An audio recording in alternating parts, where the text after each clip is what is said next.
इस वीडियो में हम जानेंगे बाईबैक क्या होता है, क्योंकि अभी टीसीएस ने हाल ही फिलहाल रिसेंट में अपना एक बड़ा बाईबैक अनाउंस किया है। तो बहुत सारे इन्वेस्टर बाईबैक के बारे में नहीं जानते हैं। तो इस वीडियो में हम डिटेल में डिस्कस करने वाले हैं बाईबैक के बारे में कि बाईबैक क्या होता है, बाईबैक कंपनियां क्यों लाती है, क्या बाईबैक सिर्फ अच्छा होता है या बाईबैक का सिर्फ कोई नेगेटिव साइड्स भी होता है। सब कुछ इस वीडियो में हम डिस्कस करने वाले हैं, तो इस वीडियो में आप बने रहिए। तो सबसे पहले हम ये जानते हैं कि व्हाट इज बाईबैक, बाईबैक होता क्या है। तो बाईबैक का मतलब है कि कंपनी अपने शेयर्स को अपने शेयर होल्डर से रीपर्चेज करती है, यानी कि वापस अपने शेयर्स को कंपनियां अपने शेयर होल्डर से खरीदती है। इसको बाईबैक बोलते हैं। तो कंपनियां ऐसा क्यों करती है, अपने शेयर्स को क्यों बाईबैक करती है अपने शेयर होल्डर से।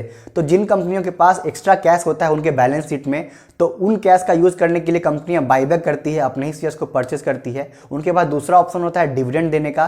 तो डिविडेंड भी कंपनियां देती है, लेकिन जो अच्छी कंपनी होती है जैसे कि टीसीएस हो गया, तो डिविडेंड भी देती है और बाईबैक भी करती है, क्योंकि उनके पास बहुत ही ज़्यादा एक्स्ट्रा कैश होता है उनके बैलेंस शीट में। तो डिविडेंड में ज़्यादा टैक्सेशन होता है, इसीलिए कंपनियां बाईबैक का दूसरा रास्ता अपनाती है और वो डिविडेंड भी देती है।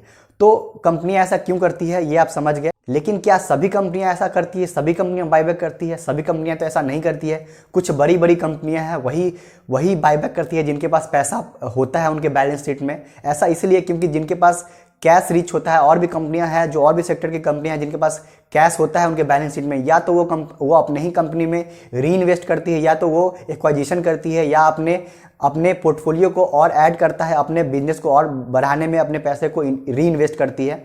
लेकिन कुछ कंपनियों के पास, जैसे कि टीसीएस जैसी कंपनियां हैं, विप्रो जैसी कंपनियां हैं, जो बहुत ही बड़ी कंपनियां हो चुकी है, जिनके पास अभी ग्रोथ का अपॉर्चुनिटी उतना नहीं है, तो वो जो उनके पास कैश भरा हुआ होता है उनका सही यूज करने के लिए बाईबैक का सहारा लेती है। तो यहाँ तक आप समझ गए होंगे कि बाईबैक कंपनियां क्यों लाती है, क्यों अपने ही शेयर्स को बाईबैक करती है। अब आपके एक मन में सवाल होगा कि क्या बाईबैक कंपनी के लिए तो अच्छा होता है, आपने ये समझ लिया, लेकिन क्या बाईबैक एक शेयर होल्डर्स के लिए भी अच्छा होता है, जो उस कंपनी के शेयर होल्डर्स होते हैं वो समझते हैं। तो लेट से इसको एक एग्जांपल से समझते हैं। एक XYZ कंपनी है जिसका करंट मार्केट प्राइस है 100 रुपया, और कंपनी अपना बाईबैक अनाउंस करती है। उस कंपनी के पास एक अच्छा कैश है, तो वो कंपनी चाहती है कि अपने शेयर्स को रीपर्चेस करे। आप जो उसके शेयर होल्डर्स है आपसे चाहती है कंपनी बाईबैक करने का। तो कंपनी अपना बाईबैक अनाउंस करती है, और कंपनी का जो करंट मार्केट प्राइस है वो 100 रुपया है।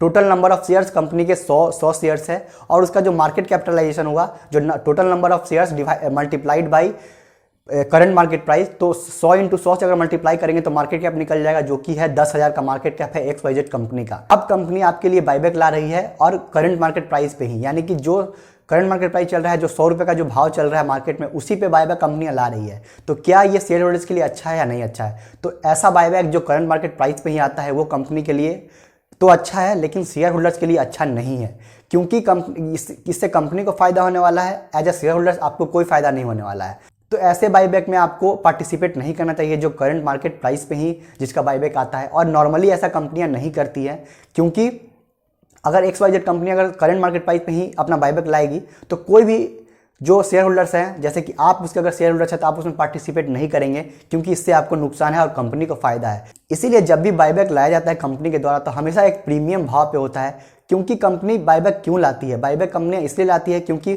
उनको लगता है कि उनका जो मार्केट कैपिटलाइजेशन है और उनका जो करंट मार्केट प्राइस चल रहा है शेयर का, वो अंडर वैल्यूड है। इसीलिए प्रीमियम भाव पे, यानी कि उनको जो कंपनी को जो लगता है, कंपनी के मैनेजमेंट को जो लगता है कि उनका जो अभी करंट मार्केट प्राइस है और मार्केट कैपिटलाइजेशन है, उसका जो वैल्यूएशन है वो अंडर वैल्यूड है, इसीलिए ऊपर के भाव में कंपनी अपना बाईबैक अनाउंस करती है। अब आपको फायदा है एज ए इन्वेस्टर। मान लीजिए कि कंपनी 100 रुपये का करंट मार्केट प्राइस चल रहा है और कंपनी अपना बाईबैक अनाउंस करती है 120 रुपये पे, तो यहाँ पे आपको 20% का फायदा होने वाला है अगर आप बाईबैक में पार्टिसिपेट करेंगे। तो अगर आप बाईबैक में पार्टिसिपेट नहीं भी करेंगे तो भी आपको फायदा होगा। कैसे फायदा होगा ये समझते हैं। क्योंकि कंपनी के पास, आपने जैसा कि पहले मैंने बताया कि कंपनी के पास 100 शेयर है, टोटल नंबर ऑफ शेयर 100 है, तो कंपनी अपना बाईबैक ला रही है 20 शेयर्स, वो कंपनी अब मार्केट से बाईबैक करने वाली है, यानी अपने शेयर होल्डर से बाईबैक करने वाली है। तो कंपनी का जो मार्केट कैप है वो 1000 का मार्केट कैप है। कंपनी के पास जो पहले शेयर था, टोटल नंबर ऑफ शेयर वो 100 था। अब कंपनी के पास अगर 20 शेयर्स वो आपसे ले लेगी, पूरे मार्केट से अगर 20 शेयर वो कंपनी ले लेगी, तो अब उसके पास जो आउटस्टैंडिंग शेयर बचेगा वो 80 शेयर्स का बचेगा। तो अब 80 शेयर है कंपनी के पास, और उसका मार्केट कैपिटलाइजेशन 1000 है। तो अब जो एक शेयर का जो वैल्यू होगा वो पहले के मुताबिक, यानी कि एक शेयर का जो पहले भाव था 100 रुपया, वो अब 80 शेयर का जो भाव होगा वो 125 रुपया हो जाएगा। यानी पर शेयर का ₹25 बढ़ जाएगा। क्यों बढ़ेगा? क्योंकि जो मार्केट कैपिटलाइजेशन से टोटल नंबर ऑफ शेयर्स को अगर मल्टीप्लाई करेंगे करंट मार्केट प्राइस से तो वो कम हो जाएगा, इसीलिए वो इक्वल करने के लिए जो करंट मार्केट प्राइस है वो आपका बढ़ जाएगा। और ऐसे आपका अगर आप पार्टिसिपेट नहीं भी करते हैं तो भी आपका शेयर प्राइस बढ़ा हुआ मिलेगा अगर आप पार्टिसिपेट नहीं करते हैं बाईबैक में। तो यहाँ पे आपको अगर ऐसा नहीं है कि अगर पार्टिसिपेट नहीं करते हैं बाईबैक में तो आपको नुकसान होगा, तो भी आपको फायदा होगा। क्यों? क्योंकि एक कंपनी के एक शेयर्स का वैल्यूएशन पहले से बढ़ जाता है, क्योंकि कंपनी के जो आउटस्टैंडिंग शेयर्स होते हैं बाईबैक करने के बाद वो कम हो जाते हैं, जैसा कि आपने इस एग्जाम्पल से समझा। अब समझते हैं कि कंपनी बाईबैक कितने तरह का बाईबैक होता है। तो दो तरीके का बाईबैक होता है, एक होता है tender offer buyback. Tender offer buyback में क्या होता है? तो टेंडर ऑफर बाईबैक में कंपनियां एक एक्स डेट अनाउंस करती है। तो अगर आप एक्स डेट के बारे में जानना चाहते हैं तो इस वीडियो में आप जान सकते हैं। इस वीडियो को देखने के बाद आपके एक्स डेट के बारे में अगर कोई भी आपको डाउट्स है तो वो आपके डाउट सारे क्लियर हो जाएंगे। तो इस वीडियो को आप जरूर चेकआउट कीजिएगा अगर एक्स डेट के बारे में आप नहीं जानते हैं। तो एक्स डेट एक अनाउंस करती है और एक बाईबैक प्राइस भी अनाउंस होता है, जैसा कि टीसीएस के केस में है कि कंपनी अपना बाईबैक 4500 के भाव पे अपना बाईबैक कंपनियां लाई है, जो कि उसका जो बाईबैक के टाइम जो प्राइस था 3900 के करीब चल रहा था, आसपास चल रहा था, जो अभी 4000 से ऊपर बढ़ गया है। तो हमेशा प्रीमियम पे आता है और टेंडर ऑफर में आपको कंपनियां एक प्रीमियम भाव पे देती है और उसके कुछ लिमिटेड टाइम के अंदर आप उसमें पार्टिसिपेट कर सकते हैं। कैसे आपको पार्टिसिपेट करना है?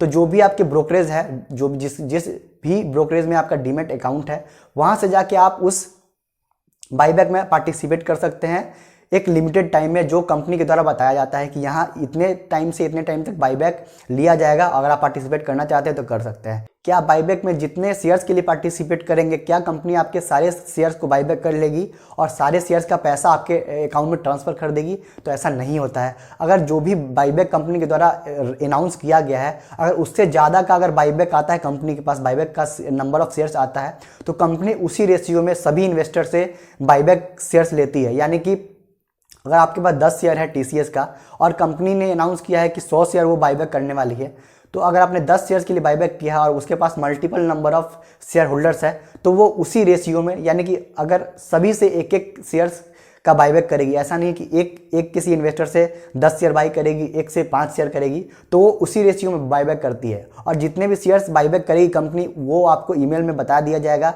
और उतने शेयर्स आपके डीमैट अकाउंट से डेबिट हो जाएंगे और उतने शेयर्स का पैसा आपके जो डीमैट अकाउंट से लिंक्ड अकाउंट नंबर होगा उसमें आपको भेज दिया जाएगा कंपनी के द्वारा।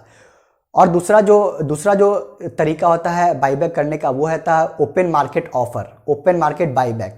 तो इस बाईबैक में कंपनियां अनाउंस करती है कि कुछ महीने में, यानी 6 महीने के अंदर वो कंपनी, जैसे कि 100 रुपये XYZ कंपनी से ही के एग्जाम्पल से समझते हैं, XYZ कंपनी का भी 100 रुपये का भाव चल रहा है, करंट मार्केट प्राइस 100 रुपये का चल रहा है। तो कंपनी बोलेगी कि 6 महीना में मैं अपने कंपनी के शेयर्स को 20 शेयर्स को परचेज करूंगा और 6 महीना में 100 रुपये से 120 रुपये के बीच मैं खरीदूंगा लगातार। जैसे कि एक नॉर्मल इन्वेस्टर परचेज करता है किसी भी शेयर को, जैसे मैं और आप परचेज करते हैं ओपन मार्केट से, बाई और सेल करते हैं, वैसे ही कंपनी अपने शेयर्स को ओपन मार्केट से बाई करेगी। और ये कुछ ट्रांचेज में होगा, ये एक ही बल्क में नहीं होगा। हर दिन हर महीने कंपनियां कुछ शेयर्स अलग अलग भावों पे बाईबैक करेगी और कंपनी बताएगी कि 100 रुपया से 120 रुपया तक ही वो बाईबैक करेगी। अगर कंपनी का प्राइस 120 से ऊपर जाता है तो वो अपना बाईबैक को रोक देगी। तो इससे पता चलता है कि कंपनी का जो करंट वैल्यूएशन है वो अंडर वैल्यूड है और कंपनी जो भी अपना प्रीमियम भाव बताता है बाईबैक में, वो एक माना जाता है कि एक सही वैल्यूएशन है कंपनी का। और जब भी बाईबैक कंपनी के द्वारा अनाउंस किया जाता है, वो उसके बाद हमेशा कंपनी के शेयर प्राइस में आपको उछाल देखने को मिलता है, क्योंकि कंपनी का शेयर जो होता है वो कंपनी के मुताबिक अंडर वैल्यूड होता है। इसीलिए कोई कंपनी अपने शेयर्स को रीपर्चेज करती है, इसीलिए अपने पैसे से दे के वो आपसे शेयर्स खरीदती है, क्योंकि उस कंपनी को अपने बिजनेस पे, अपने कंपनी के मैनेजमेंट पे भरोसा होता है। तो क्या सिर्फ बाईबैक अच्छा ही होता है? तो बाईबैक अच्छा भी होता है और अच्छा नहीं भी होता है। तो पहले जानते हैं कि अच्छा क्यों होता है। तो बाईबैक कंपनी के लिए अच्छा इसलिए होता है क्योंकि जब भी कंपनी अपना बाईबैक अनाउंस करती है तो जो आउटस्टैंडिंग शेयर्स होते हैं कंपनी के, वो कम हो जाते हैं। इससे कंपनी के EPS, जो अर्निंग पर शेयर होता है, वो बढ़ता है। क्यों बढ़ता है? क्योंकि EPS का फार्मूला होता है net income divided by number of shares. तो जब भी कंपनी के नंबर ऑफ शेयर्स कम होता है, नेट इनकम तो वही रहता है कंपनी का। जब भी कंपनी के, जैसे कि XYZ कंपनी में आपने समझा कि 100 शेयर से वो 80 शेयर हो जाएगा, क्योंकि 20 शेयर XYZ कंपनी ने बाईबैक कर लिया है। तो अब जो EPS होगा कंपनी का, वो नेट इनकम, यानी कि नेट इनकम जो भी उस कंपनी का होगा उससे डिवाइड होगा। 100 से अब डिवाइड नहीं होगा, वो 80 से डिवाइड होगा, और इससे कंपनी का EPS है जो पहले से बढ़ जाएगा। तो कंपनी का EPS बढ़ता है, इससे पता चलता है कि कंपनी अच्छा ग्रोथ कर रही है, अच्छा ग्रो कर रही है। और दूसरा जो इसका एक पॉजिटिव साइड ये हो गया कि EPS कंपनी का बढ़ता है। और नेगेटिव साइड क्या है बाईबैक का? तो नेगेटिव साइड, दो नेगेटिव साइड्स भी है, तो वो दोनों भी डिस्कस करेंगे इस वीडियो में। तो नेगेटिव साइड ये है कि जब भी कंपनी के EPS बढ़ते हैं तो उसका जो अपोजिट होता है PE रेशियो, वो कम हो जाता है। क्यों कम होता है? क्योंकि PE का फॉर्मूला होता है share price divided by EPS, earning per share. तो अब EPS जो है पहले के मुताबिक कंपनी का बढ़ गया है, इसीलिए नंबर ऑफ शेयर्स कंपनी का घट गया है और EPS बढ़ गया है। तो इससे PE रेशियो कम हो जाएगा। तो ये एक नेगेटिव साइड होता है। क्यों नेगेटिव साइड होता है? क्योंकि कंपनी वही वैल्यूएशन पे उतना ही प्रॉफिट जनरेट कर रही है, उतना ही इनकम कर रही है, लेकिन फिर भी कंपनी आपको अट्रैक्टिव दिखने लगेगा। क्यों? क्योंकि उसका PE रेशियो कम हो गया है। क्यों कम हुआ है? क्योंकि उसका EPS बढ़ चुका है और नंबर ऑफ जो आउटस्टैंडिंग शेयर्स है वो कम हो चुके हैं मार्केट में। जो पहले फ्लोट हो रहा था, जो पहले ट्रेड हो रहा था, वो कम हो चुका है। तो PE रेशियो कम होता है और अर्निंग पर शेयर बढ़ता है। इसीलिए ये एक नेगेटिव साइड्स है। क्यों? क्योंकि कंपनियां कभी कभी अपना जो फाइनेंशियल रेशियो है उसको ठीक करने के लिए, उसको इम्प्रूव करने के लिए बाईबैक का सहारा लेती है। दूसरा नेगेटिव साइड्स आपको देखना है किसी बाईबैक में पार्टिसिपेट करने से पहले। कौन सी कंपनियां बाईबैक करती है? आपने समझ लिया है कि जिनके पास कैश रिच कंपनियां होती है, जिनके पास बैलेंस शीट में अच्छे कैश होते हैं, बहुत ही अच्छे कैश होते हैं, वही कंपनियां बाईबैक करती है। लेकिन कुछ ऐसी भी कंपनियां होती है जिनके पास डेट भी ज़्यादा होता है और वो कंपनी बोरोइंग करती है, यानी कि लोन भी लेती है और उन लोन लिए हुए पैसे से बाईबैक करती है। क्यों बाईबैक करती है? क्योंकि उनको अपना फाइनेंशियल रेशियो को इम्प्रूव करना होता है, क्योंकि मैनेजमेंट ऐसा दिखा रही होती है कि वो अच्छा ग्रोथ कर रही है, अच्छा बिजनेस कर रही है, जो कि एक नेगेटिव साइड्स है इस बाईबैक का, जिसपे आपको ध्यान देना है किसी भी कंपनी के बाईबैक में पार्टिसिपेट करने से पहले। तो आशा करता हूं कि जितने भी आपके मन में बाईबैक को लेकर सवाल थे सभी मैंने इस वीडियो में डिस्कस किए हैं। फिर भी आपके मन में कोई भी सवाल है बाईबैक को लेकर, चाहे आपको कुछ नहीं समझ में आया है, तो कमेंट बॉक्स में आप जरूर कमेंट कीजिए। मैं उस कमेंट में आपका जरूर जवाब दूंगा बाईबैक को लेकर। और ये वीडियो अच्छा लगा तो इस वीडियो को लाइक कीजिए और जितना हो सके इस वीडियो को शेयर कीजिए। इससे यूट्यूब के एल्गोरिथम को पता चलेगा और ये और भी लोगों तक पहुँचेगा, जिससे मैं मोटिवेट होऊंगा और मैं ऐसे ही और भी इंटरेस्टिंग वीडियो, ऐसे ही एजुकेशनल वीडियो, स्टॉक मार्केट से रिलेटेड, फाइनेंशियल अवेयरनेस से रिलेटेड मैं और भी लेके आऊँगा इस चैनल पे। और ऐसे ही ढेर सारे वीडियो देखने के लिए चैनल को सब्सक्राइब कीजिए। और यहाँ तक आपने इस वीडियो को देखा है, इसके लिए आपका धन्यवाद।